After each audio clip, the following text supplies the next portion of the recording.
What's up guys? So ang taon na ito ay hindi na naman nakapag-intro mga bebe girls, mga kakomanders. So ayun yung kapatid ko, nangungulit, nagpasama ba naman sa SM City, Calamba. So ayun, syempre ako as a mabait na ate. Syempre sinamahan ko yan. So ayun, napilitan ako kahit wala tayong daladalang pera dyan. Para lang maigala natin siya kasi by tomorrow aalis na siya, punta na siya ng Bicol and uuwi na siya doon. So ayun, pinilit niya kami maglaro ng basketball na ganyan kasi pang my day syempre di ba uso yung mga ganyan yung mga my day nila yung ganyan tapos lalagyan nila ng music na charis, hindi ganun yun parang bobo ka dyan. So ayun, pa smile siya, ang ganda ng kuha ko sa kanya. Nako, makikita nyo lang sa susunod na video nito guys.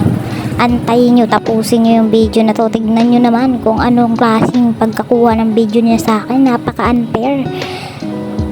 May nakaka-relate pa sa ganon. Yung ang ganda-ganda ng kuha mo, tapos yung kinuha sa'yo, napaka-mongoloid.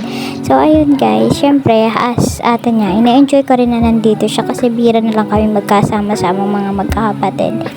And then, syempre, sa mga gustong magkaroon pa ako ng content yan, comment down below. And ito nga pala yung kuha niya sa amin kasama ang aking baby loves. Ayun, napakataba ng ate mo, B.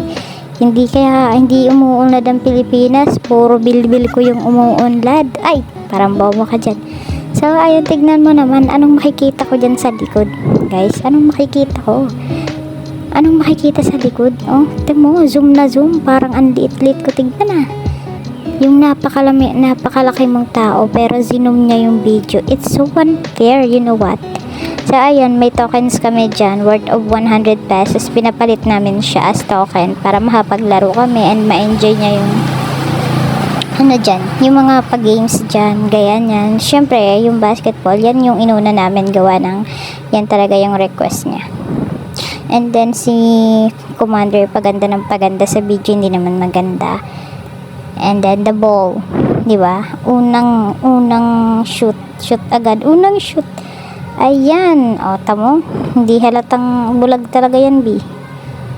Pero pag minamalas, minsan nasablay talaga. Sabi ko sa kanya, video niya rin ako para meron din kaming pang my day ng bebe loves ko. Ay, nabay. Actually guys, first time kong makasama yung jowa ko sa mall. And first time ko din siyang makasama na maglaro ng ganito. Ang sarap pala sa feeling pag may ganyan. And then, syempre, mas mahaba yung video namin. B, mas mahaba. Yung moment ko to, diba? Ako nagpasama sa mall, diba? Mas mahaba video talaga namin. So, ayun lang guys. And, as you can see guys, magkakaroon na naman ng dyan. Syempre, mga issue dyan, mga basher, parang ganun. So guys, kindly give me some content na pwede kong i-content kasi himahin na ako maghanap ng mga content ko and I am a new vlogger. So ayun guys, pinakita niya yung score, sabi niya 0 daw. Pero sabi 0.94 and after namin maglaro guys, umuwi na kami. Yun naman ang sigaw ng babae na yan dyan. Sumigaw talaga siya dyan kasi hindi nga siya sanay. Kasi probinsya lang.